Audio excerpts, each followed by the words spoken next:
Welcome, welcome everyone. It's so great to see you all here. We're here today joining together with IKAR, a Jewish spiritual community based in Los Angeles, but with fingers reaching out all over North America and the world. Today, we're going to be learning with Devorah Brous. This session is called Regenerative Change, Compost as Climate Action and Ritual in These Times. Devorah Brous, who will be our teacher today, is a regenerative urban homesteader, an environmental educator, and frontline community organizer who is deeply rooted in the nexus of soul care, earth care, and community care to grow equity and resilience. Before her current work, Devorah ran an environmental nonprofit and organized with Bedouin on the front line of Israel and Palestine for 15 years as the founding executive director of Bustan, which means fruit orchard.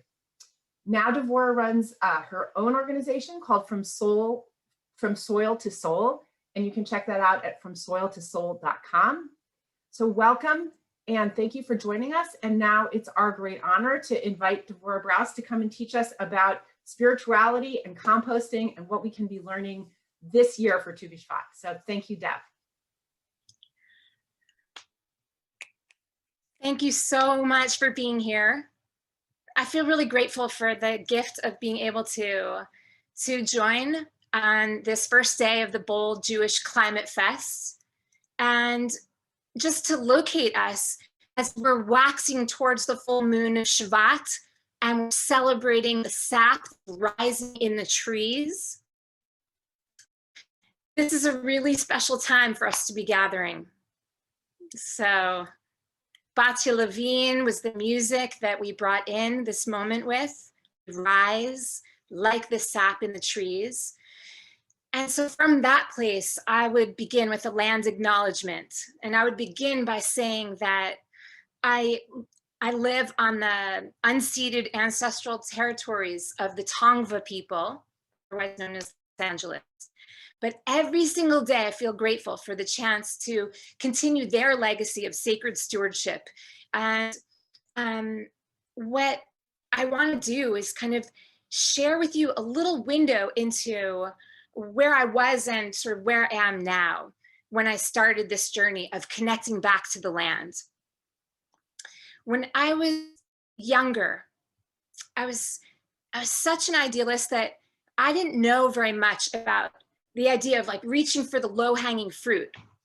I had these really big dreams of like joining forces with leadership of movements, BIPOC-led indigenous rights movements in Bedouin, for Bedouin land rights movements in Israel and Palestine, and actually working to recognize unrecognized villages, not a low-hanging fruit by any stretch.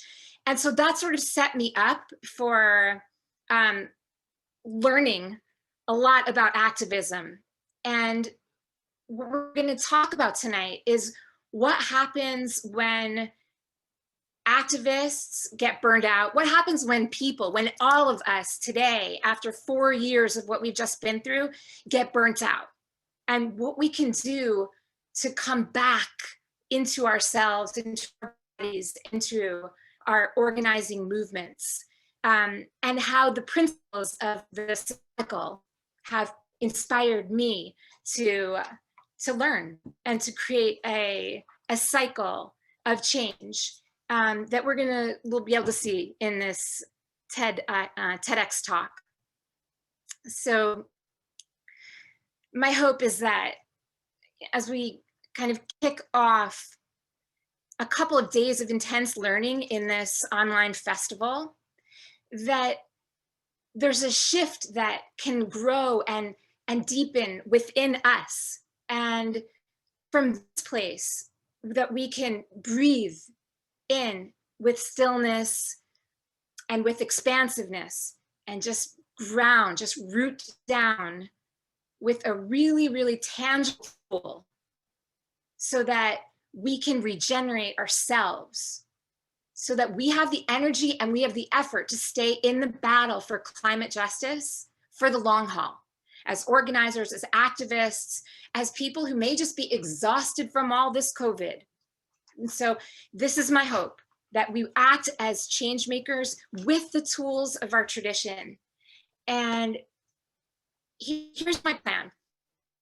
After we watch this talk, which is really a systemic approach to pause, to reflect, to take the time to regenerate, that we think about how we can bring that into our social justice movements, how we can bring it into our homes and into our institutions.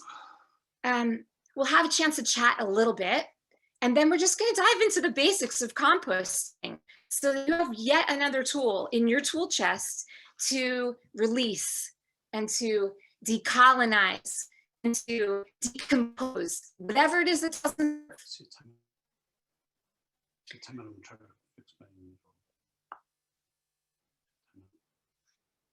Is the internet unstable? Are we okay? Is the internet unstable? Yeah, it is a little unstable. Okay, so how about if we start this talk? How about if we start the talk and we'll try to fix our internet. Okay.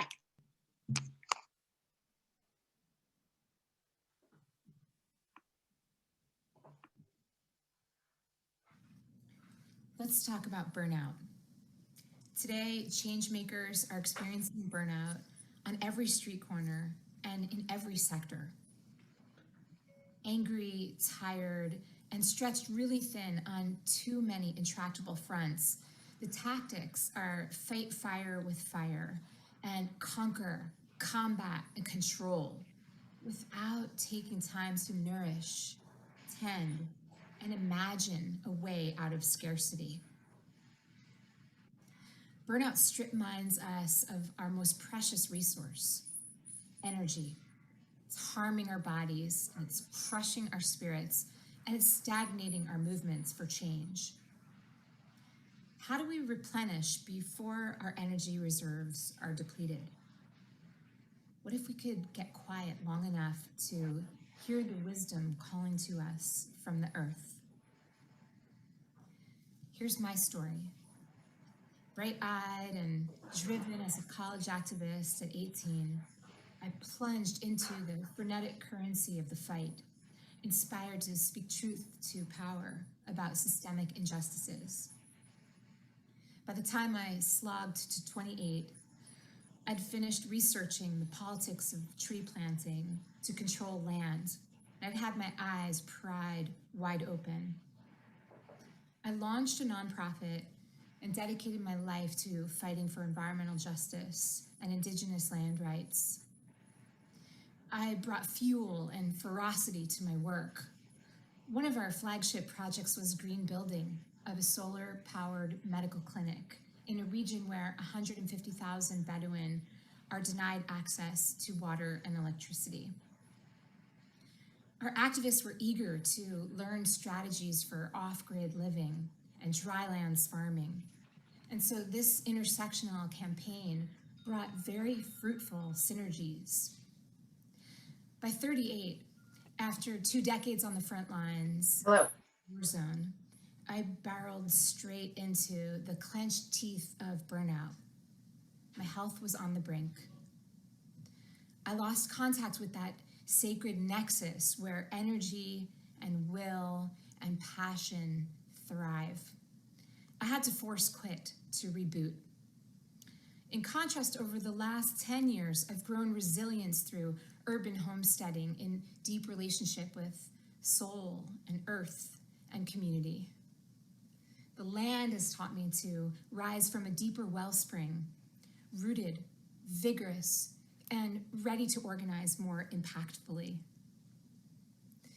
Did you know that just as regenerative agriculture renews spent farmland, the ancient sabbatical laws renew spent systems like overworked people and overused land and overwrought communal structures? These radical laws are a blueprint for forgiving debt, for dismantling exploitative walls, for regenerating land, and for freeing enslaved people. There are over 40 million enslaved people around the world today.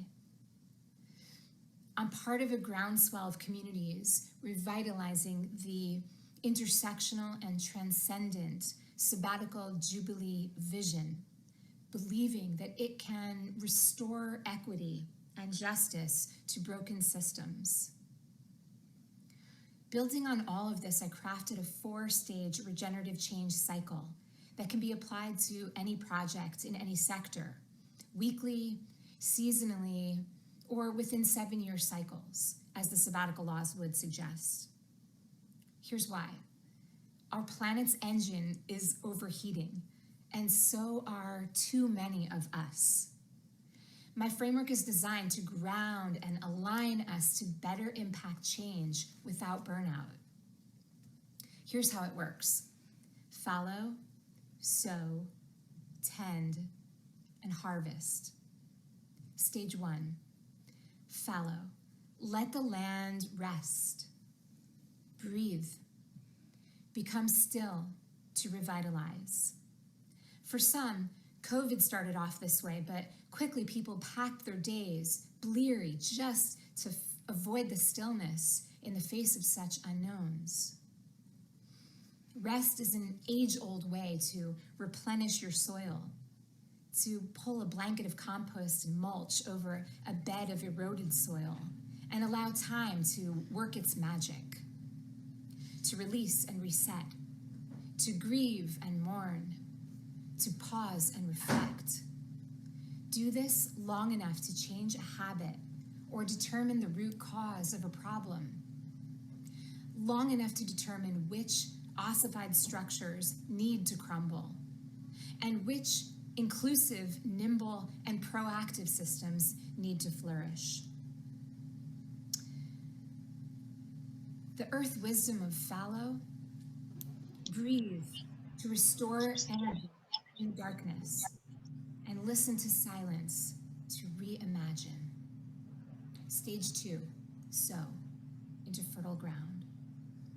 Seed is an iconic symbol of resilience, having passed through generations of gardens into hands and hearts of seed savers. Beginnings are such sacred acts. Sow seed with intention to give back more than you take. Our choices matter, and the seeds that we sow change ecosystems. You can't plant a redwood in the desert. Diversify the garden with partnerships, ideas, and tactics to grow resilience, rather than monocropping with stubborn righteousness. Hard lessons in the field have taught me to align with the seasons and plan strategically where and when to sow my ideas.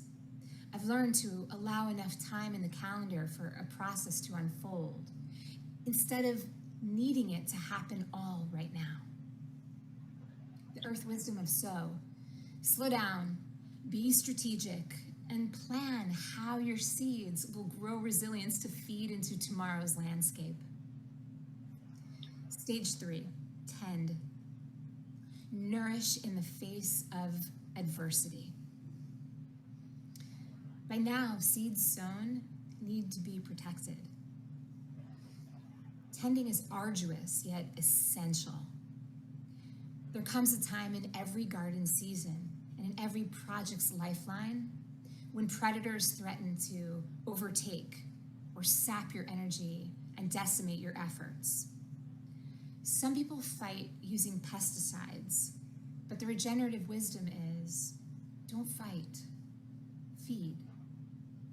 Get this, we identify and tackle pests by adding compost into the soil to strengthen the plant's ability to fend off predators.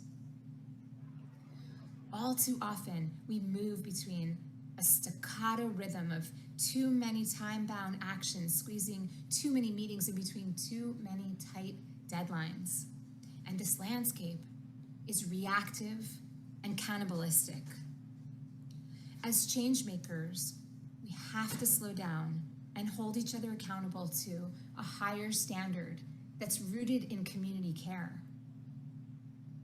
Tending is trending in movement spaces. Here, I lift up the pioneering work of the NAP Ministry and the gender justice nonprofit Audre Lorde Project with their calls for wellness plans that bolster soul care and community resilience. We can't afford to wait for the elusive end game before we tend with restorative practices. The earth wisdom of tend, in challenging times, shift from a competitive to a collaborative mindset to refuel and to protect each other and to elevate the spirits. Stage 4, harvest. Celebrate and share. Go get that harvest and share it with your people, your team. Bring on the joy. You know, growing food in harmony with nature means many variables are beyond our control. And while some harvests will be abundant, some will be small, reminding us to hold humility at the core. I used to think, I'm not going off to celebrate while there's still so much more to do. But burnout occupies the front doorstep when this stage is skipped to race back and meet the urgencies vying for our attention. I've since learned how vital it is to calendar a ritual that marks the completion of a cycle and recognizes the people, the energy, and the resources that have led to the harvest. The earth wisdom of harvest is take time to breathe and celebrate even the small wins and explore the lessons gleaned from the harvest before diving into the next cycle or the next challenge up ahead. A quick recap of my regenerative change cycle. Fallow to replenish and dream audaciously. Sow seeds in alignment with nature's cycles. Tend that new growth and feed scarcity with abundance. Harvest. Say thank you more. Fallow, sow, tend, harvest, and fallow again. I wish I could sit still under a tree and share this earth wisdom with my 18, 28, or 38-year self. In this moment of systemic upheaval and vast possibility, listen for the emergent clarion call of the ancient sabbatical. Remember, the purpose of these laws is about tearing down oppressive systems and replacing them with regenerative ones that center dignity. My framework is all about becoming more impactful agents of change. The roadmap to any goal starts with calendaring time to breathe and recalibrate through soul care, earth care, and community care. Energy is finite. We need ways to renew this sacred currency so that each one of us can be in it for the long haul. Let's root down to rise up so we can together tend a just and thriving garden. Thank you.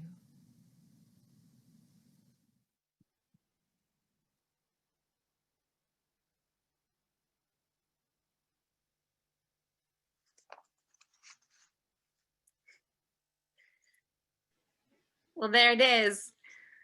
There it is. Can you hear me? I'm back. Okay. Well, there it is. So how about if we open it up for some questions? That was a lot. That was a lot. I'd love for you to just take a breath with me here. And then unmute if you have something you'd like to chat or reflect on in this talk. I want to thank you for that. That was fabulous. I had tears. Oh, thank you. I didn't realize how much I needed to hear that. I thought it'd be about compost, which I do, but that just raised it to the next level and the next level, to restore yourself as well as the earth, and to communicate with your neighbors and your community, and not get carried away with the craziness that's going on all around us. I just need I to. think we get really busy and we get really frenetic when we watch the news and we think of how much more there still is to do. And so I think working with a practice that we can that we can do daily, or we can do once a week on Shabbat, or we can do once a season. The idea of stepping inside the regenerative currents of our Hebrew calendar just really makes a lot of sense. There are tools that we can have to keep our strength and ground us, so we have clarity as organizers and as people who care about what's happening in the world around us, so we can do our tikkun olam. So, yes. When we slow down, we can live into the reciprocity with the earth around us. And so I have this practice of like breathing with the sabbatical. Our sabbatical year starts in September. So I invite you to just try this with me. What we're going to do is close our eyes, and we're going to breathe 6 beats and then pause for 1.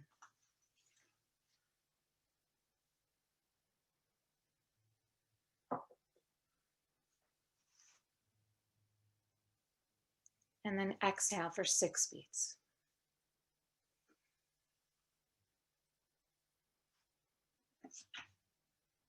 And pause for 1. Okay. Are there any other questions or reflections before we roll up our sleeves here a little bit and learn some composting?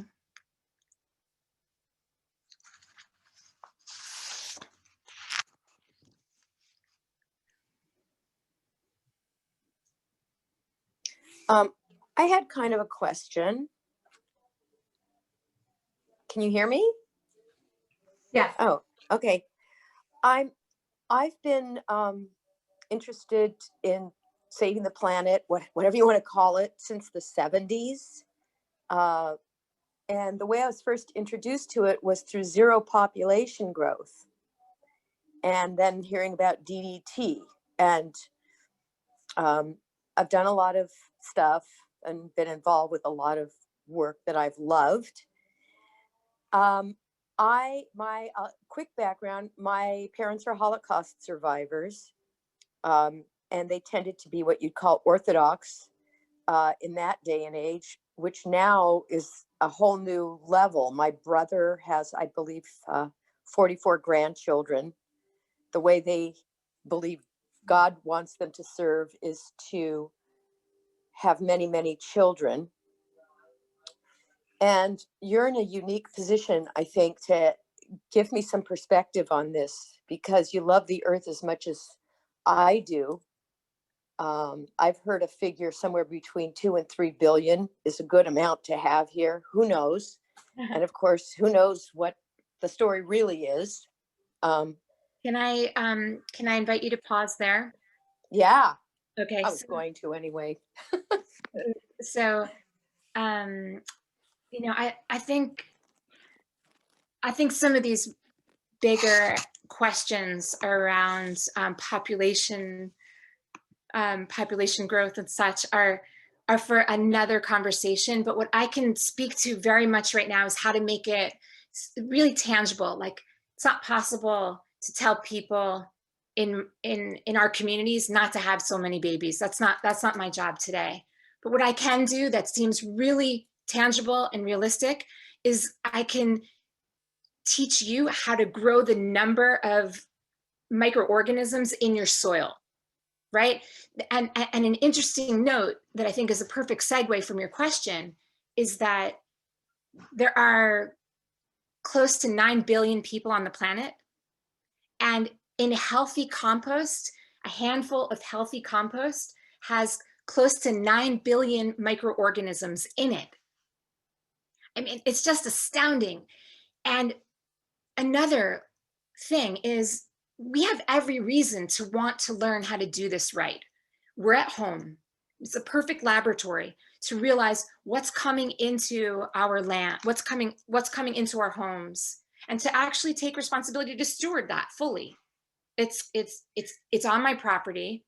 I brought it here. Should I just push a button and expect someone else to come pick it up and take care of it for me? I mean, that level of arrogance doesn't really fit with where we want to grow as stewards, as people who have, Shomrei Adamah so deep in our Torah. And so for me, knowing that it's 48% of all of the municipal waste is coming at the household level from 3 categories. 1, food scraps. 2, paperboard and like all kinds of cardboard. Think of all the Amazon deliveries. Think of all of the heaping amounts of waste that we've had brought onto our home in just the past 10 months alone. Everything is single use now. And the 3rd category is yard trimmings. Now those 3 put together is a perfect recipe for compost, right? So what we're going to do right now is I'm going to show you this little simple system, this little vermibin. I know a lot of folks are already composting at home. So this might just give you some ideas about like just how easy it is, right? Got the newspaper. We've got the newspaper. Please put in the chat window if you are composting, maybe something that you'd like to learn to kick it up a notch. Oh, I'll go like this. Burn. So a little trick that that's a vermibin. Yep. And so a little trick, you can rip newspaper when it's dry like this, or you can stick it into a bucket and it will rip even more easily. You can do the same with cardboard and with the Amazon paper bags, all that stuff that you want to add into your compost that actually functions as carbon. Sorry, is that better? We want to build a vermicompost bin that has layers. And so one layer is carbon, like I just put in there. And then the next layer is nitrogen, which is all the food scraps that you may have in your home. And so if you take a thin layer, just like what you saw me do just now with the newspaper, a nice thin layer of carbon, and you place it down, probably don't even have to wet it because our nitrogen, our food scraps, already has a lot of moisture in it. So then you're going to take your food scraps and put a nice thin layer of nitrogen on top. And I think where most people tend to get jammed up with composting is that we take the food scraps and then we're in a rush. So we dump the entire heap all at once and then just quickly just put the lid back on. And that's not what we're going for here.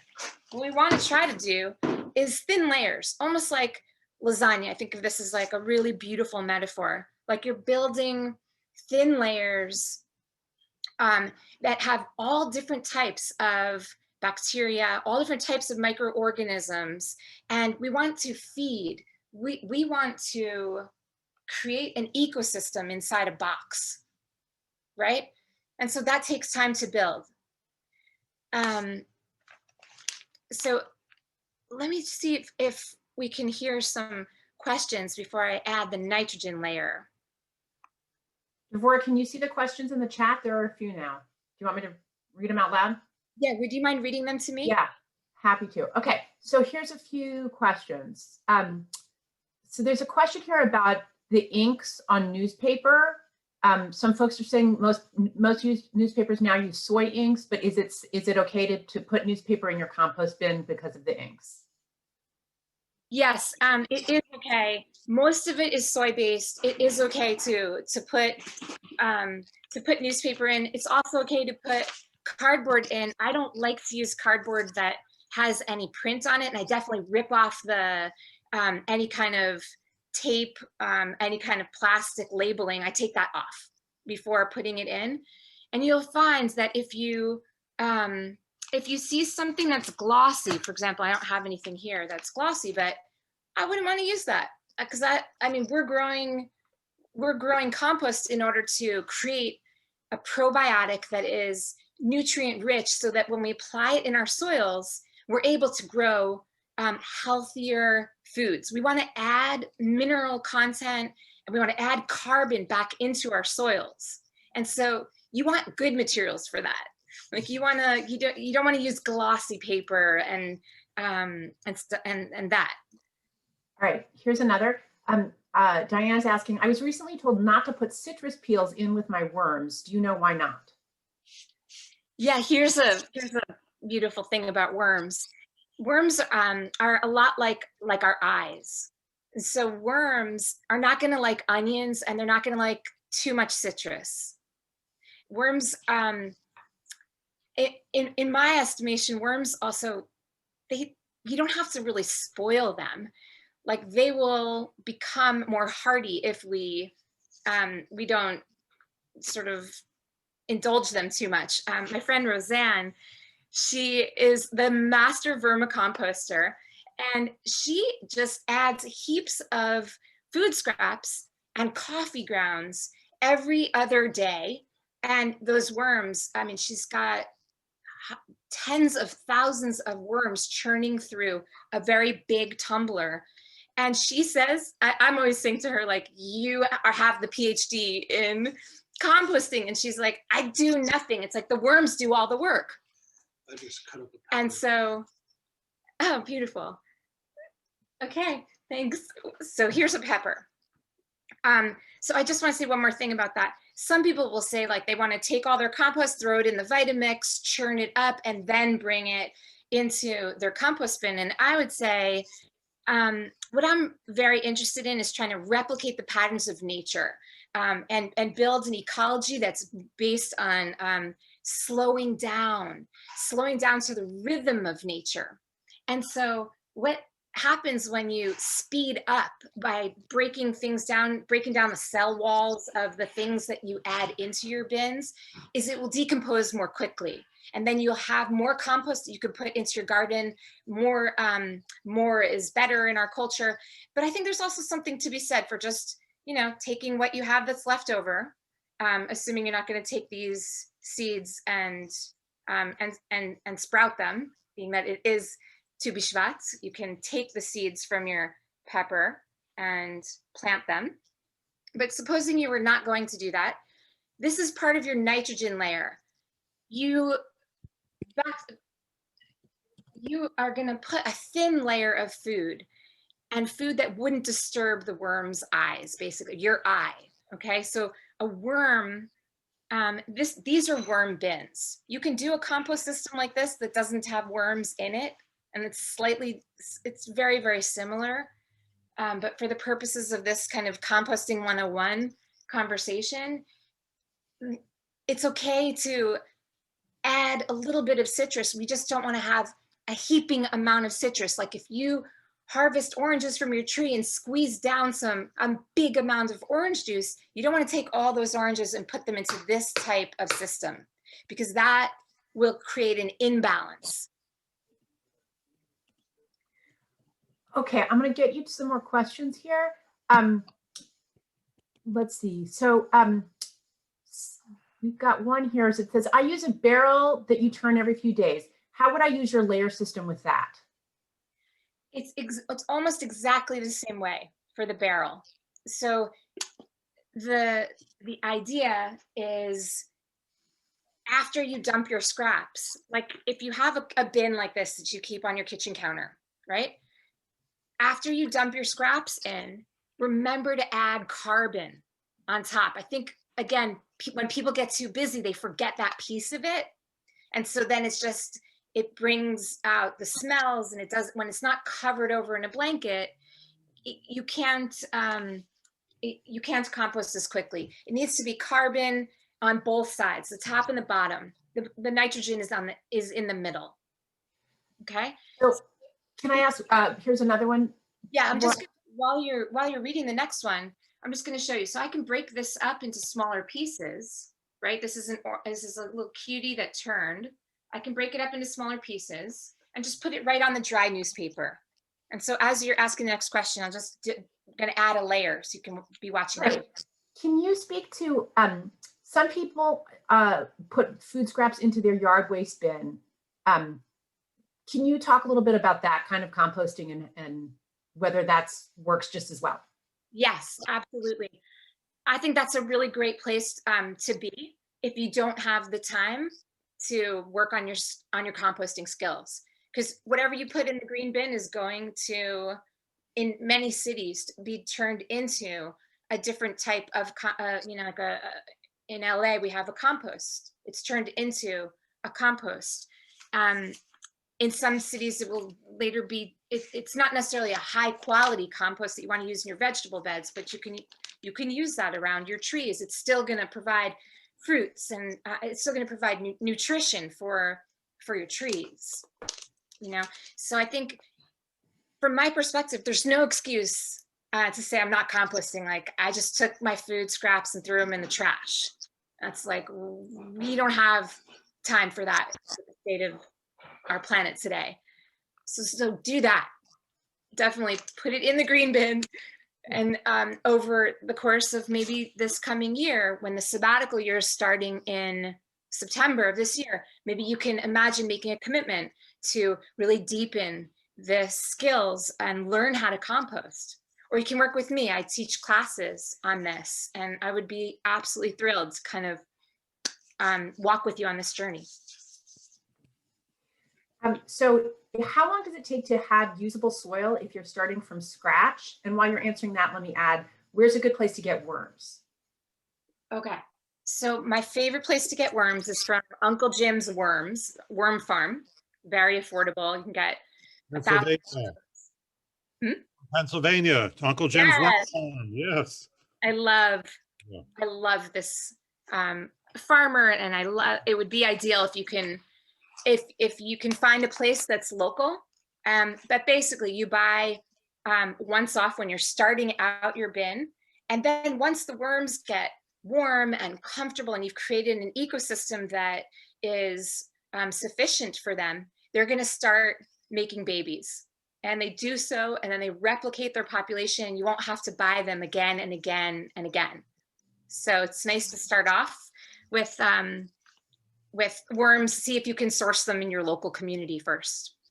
And about how long to get usable soil if you're starting from the beginning? Yeah, okay, fun. So usable soil can take anywhere from like 2 months to 6 months, depending on a couple different variables.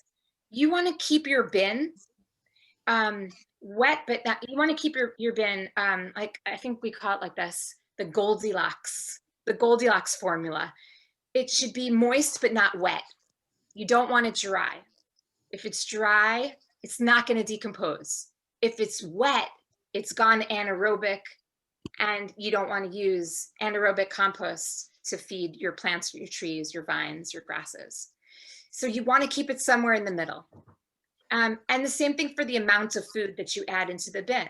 You want to have enough food that we can increase the microbial activity inside the bin without going crazy. You don't want to overfeed. You don't want to overstuff. It's kind of like feeding a newborn with a fire hose instead of with a nipple, right? So you don't want to overdo it.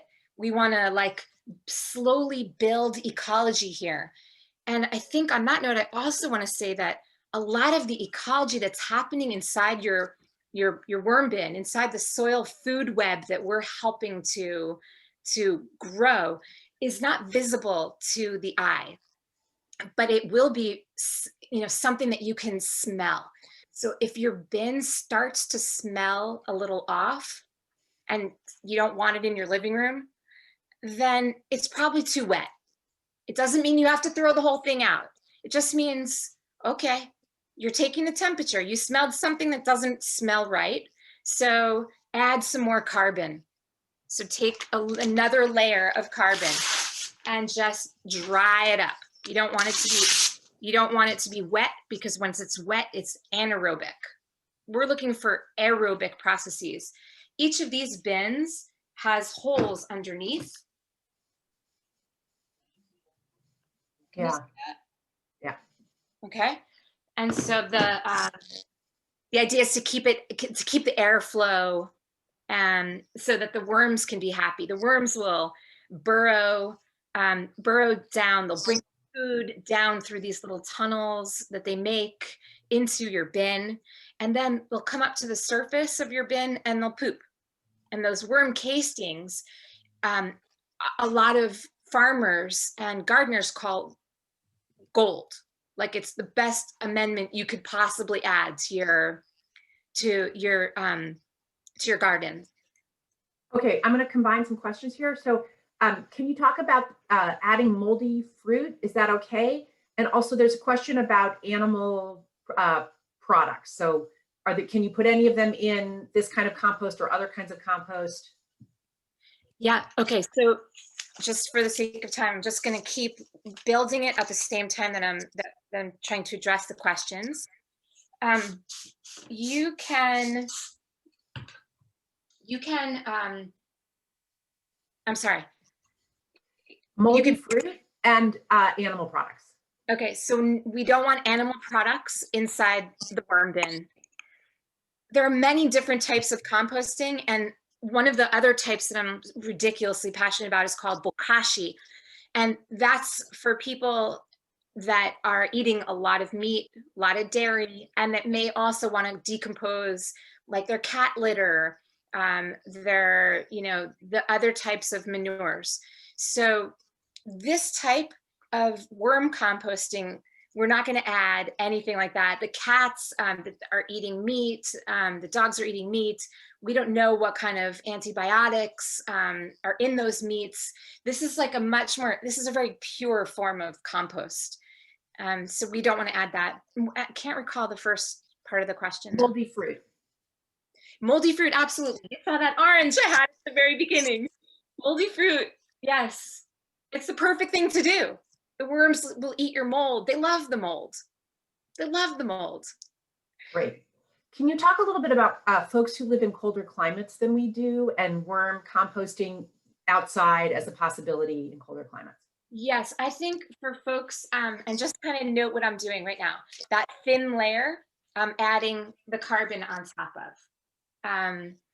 Folks that live in a colder climate can compost. It's probably better to do it in the garage, so that it can stay somewhere between, I don't know, if it's like 70 and 80 degrees is kind of ideal. If it's 65, I'm not exactly sure. You can find endless amounts of information online all about this. But one thing to think about in warmer climates, Mediterranean climates, and Southern California, for example, it's so hot. In the middle of winter, my broccoli was bolting just a couple days ago. It's not supposed to be 89 degrees. We talk about climate issues. It's so hot here. In the winter, it was 89 degrees. And so if my compost bin is outside, all the worms are going to dry up into like these crispy, brittle, sad exoskeletons of what they once were. So you don't want like huge temperature. They don't want to be too cold and they don't want to be too hot. Think of it as just like it's an ecosystem that needs tending. All right, so last question. Can you talk a little bit about other kinds of carbon that one might add? Like are there yard-based things, or there things that are not, paper or cardboard that you can use for carbon? Absolutely. So right now we have this huge wheelbarrow full of all of our tree trimmings. Tu B'Shvat, we're trimming all of our trees, and if you leave them out, the tree trimmings will dry up And when they go from green to brown, that's a carbon source. When they're still fresh and soft and green, that's more nitrogenous. But when they dry up, you can apply those as a carbon source. I think a really good thing, kind of an interesting thing just to reflect on is, we grew up on the East Coast, and the leaves were so beautiful in the fall, and like heaps of leaves would be collected in these plastic bags and left on the corners so that the trash could haul them away. And here in Southern California, it's like the green bins get hauled away. They're filled, they're stuffed with yard trimmings, and they get hauled away. And we can keep all of that material on our properties because we want to create a layer of we want to grow compost, but then on top of that, we want to have mulch. Mulch is different from compost, okay? So you need both. We need to feed our trees, not just take from the trees, but feed them this time of year, and often. I like to do it every full moon. But the idea of putting mulch, a layer of mulch down, is so that we can create a space where moisture is being retained in the soil. The soil is like skin.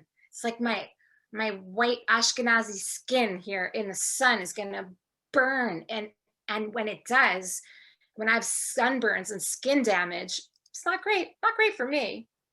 So mulch is like putting a layer of sunscreen on your soils, because we want to create something which is a little different from the dirt that's all around. Right now, dirt doesn't have much life force in it. And so different from dirt is soil. This is going to grow soil for us. The compost that you add into your garden, when it turns and mixes with the existing soil there, you're creating an ecosystem. And that's a rich ecosystem where there's all kinds of microbial activity. And that sort of leaves me, I'm not sure if there's other questions. I'll stick around to the end if there are, but I'd like to just share with you, just to kind of to close our session for today. I'd like to share with you that the idea that I shared in the talk is that the way that this can feed us is by imagining that we do this regularly, that you take you take the time every day to take your food scraps out into, you take the food scraps and you take them outside and you add them to your bin, or you open up and under your kitchen sink and add them to your bin. And then you notice the pace of nature, that things are decomposing and changing all the time. And we're the ones who are rushing and needing to see social change right now and needing to make things happen. And the idea of syncing with nature is that there's a time to go slow.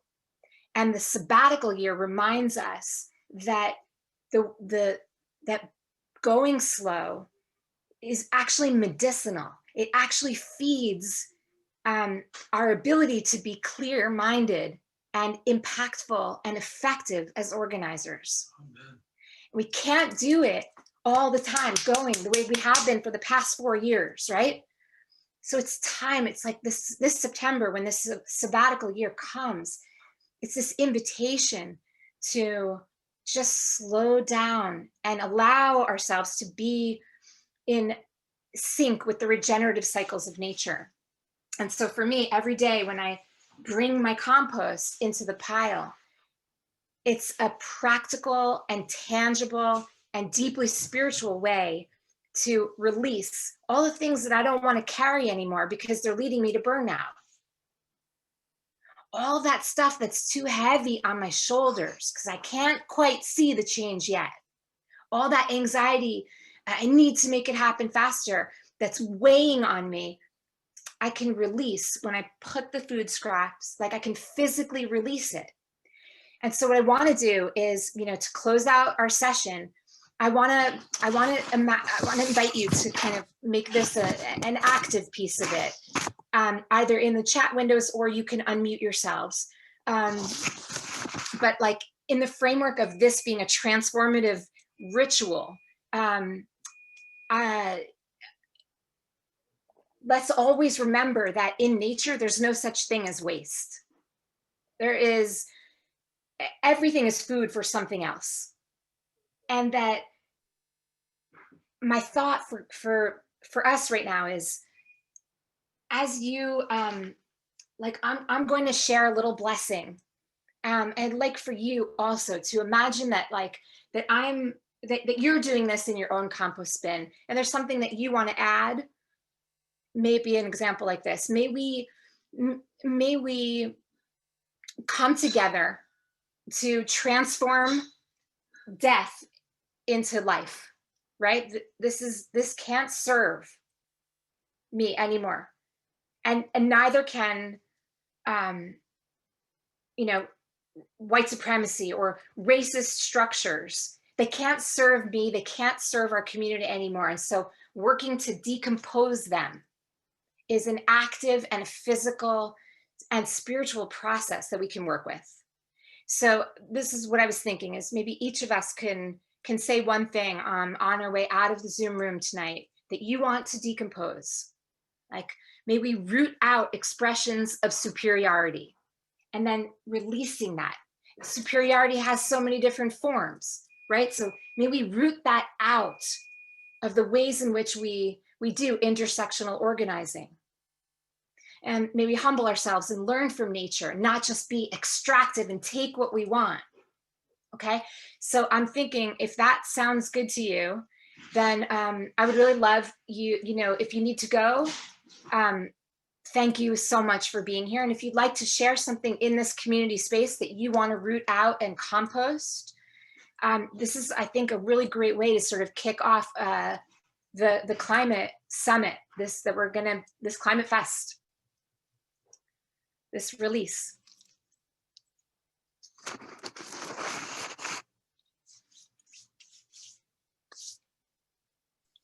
I see a couple of people talking who are still muted. Let me see. So if you take the leaves in the fall and you keep them in bags, you can use them through the whole winter on top of your compost piles in the Northeast if you're in a garage or in a shed. Some of the worms do die because it gets even colder in the shed, but a core group of worms stay in the center, and I supplement them with leaves all winter long. And I think then tomorrow I'm going to go in with some newspaper, and I'm going to call out the names of my Republicans and scrap the papers and drop them on top of the worms so they decompose quicker. Thank you so much, Deborah. So nice listening to you. Thank you, Jack. I so love what you just said, especially because the worms, it reminds me, like, leaves are their favorite foods. So that's why it's so crazy that we put leaves in plastic bags to cart them off. Absolutely, yeah. I've been farming worms for over 20 years. Oh, wow. Maybe you could put in the chat window ways that people can source their worms with you, so we can. Well, I buy them from Uncle Jim's Worm Farm, or anyone on eBay that's close by. But it does have a lot of information on there. It's good stuff. Yeah. Right. So fantastic.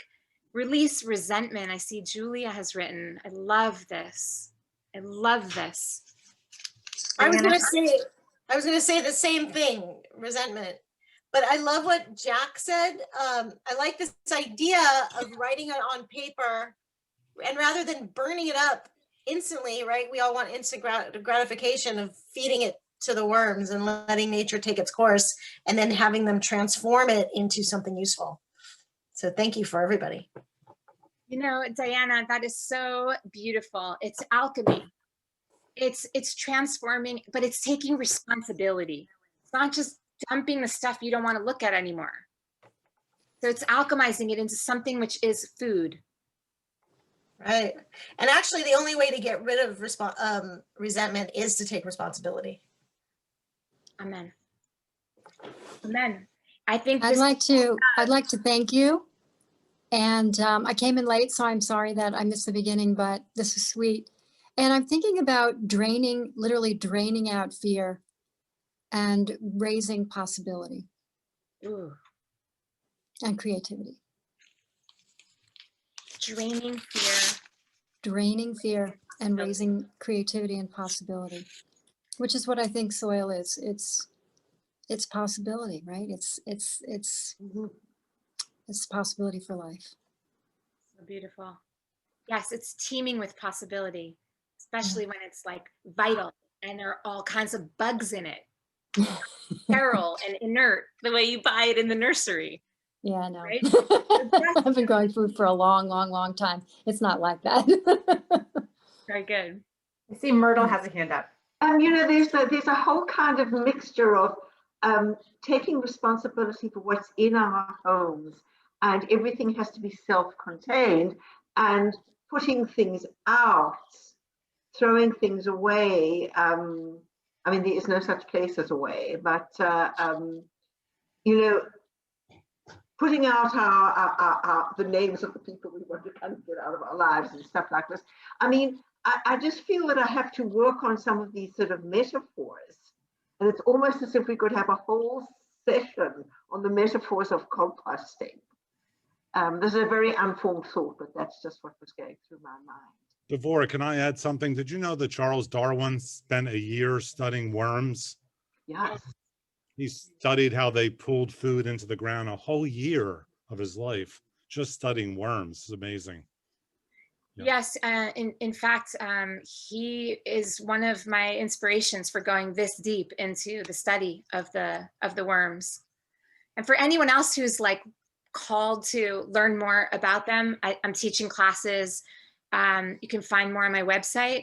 The hardcore people on this call that want to stick around, I can also show you what our worms look like. I know they'll make my mom a little squeamish, so I won't show everyone, but if you do feel compelled to see what the inside of the worm bin looks like, then just stick around and I'll show you. I will show you. Can I hear a couple more blessings and then we'll just begin, we'll wrap up. Question. More blessings? Kathy? I have a question. I've been composting for at least 10 years, if not long, probably more like 15, 20 years. But I don't use worms. I mean, the worms find my compost bins outside.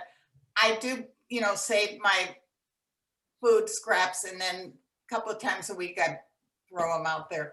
But I mean, I don't layer them. I mix them in. I try to mix them. But I'm worried about having worms in the house. I mean, don't they ever get out? You know, they don't want to get out. Oh. They want to be warm and they want to be together and they want to be in the bin with the food source. Okay. So I know this concern of yours. I've had many people say the same thing. So I hear you. But you also don't have to keep it in the house. You could, well, I live in Michigan. It's, you know, in the 20s and 30s. So you have to keep it in the house. Well, unless you know, it's grow cake outside. They're always there, although they're in a warmer thing.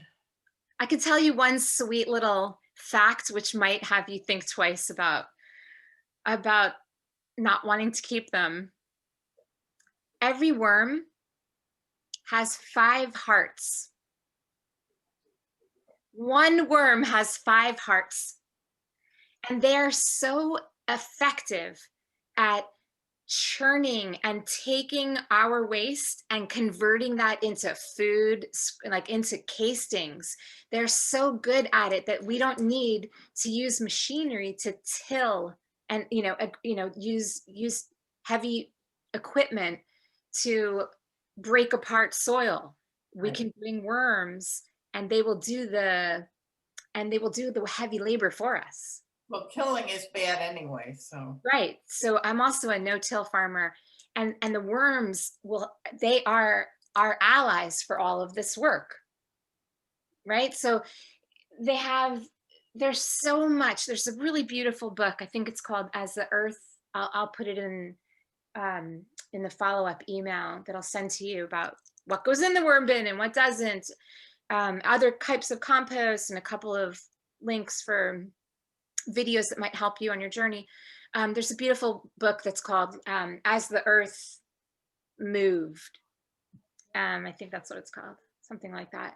And it's all about vermicomposting. It's very poetic. It's very powerful.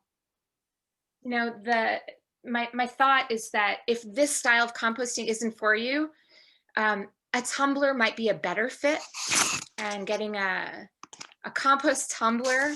That's what I have. Is Although it's so heavy now, I can't. It's It's so heavy, I can't turn it. You might get a smaller one if it's too heavy, or you might harvest those castings. Right. It's time to take the castings out, take the compost out and use it. Yeah, I will in the spring. And then, and meanwhile, I'm going to start just going back to my pile and under the leaves, stick the food in. Yes. Okay. That sounds so great. Raise your hands if you would like to see the worms.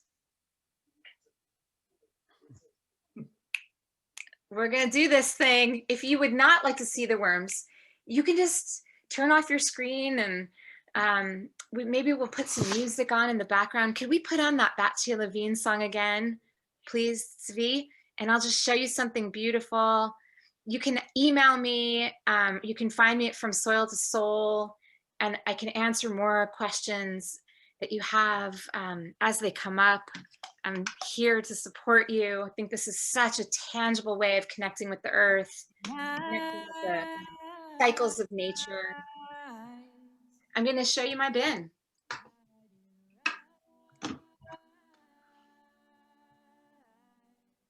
With spirit to guide us rise.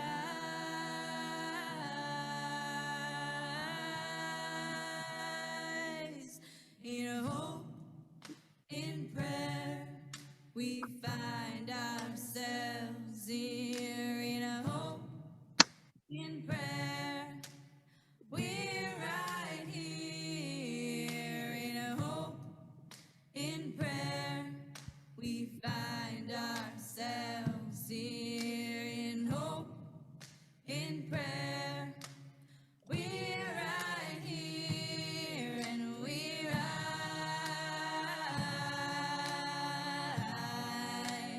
All of the children rise.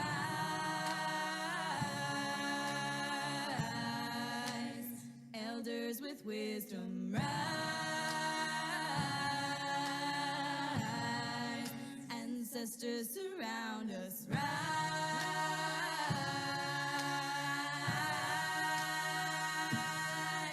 In hope, in prayer, we find ourselves here. In hope, in prayer, we're right here. In hope, in prayer, we find ourselves here. In hope, in prayer, we're right here, and we rise.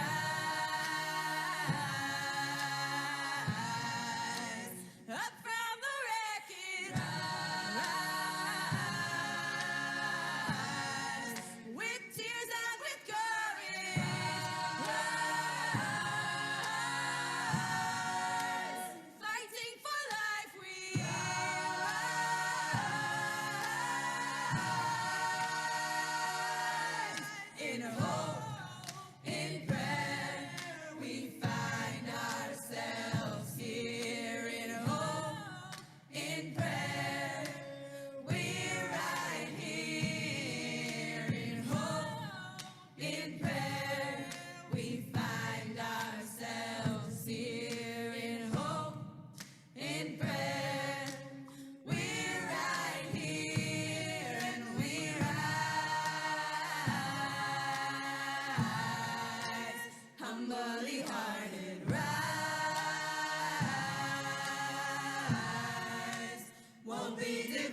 Thanks, everybody. Thank you for joining us. Thank you to Devorah for being our teacher this evening. We hope you'll enjoy more of the Big Bull Jewish Climate Fest and the session that Devorah is co-leading with a member of ICAR, Emily McDonald, this coming Sunday. You can read more about that on the site. We'll be talking about Jewish and Native approaches to environmental justice work. So please join us for that. Thanks, everyone. Thank you, Devorah. Thank you. Have a good night. Chag Sameach.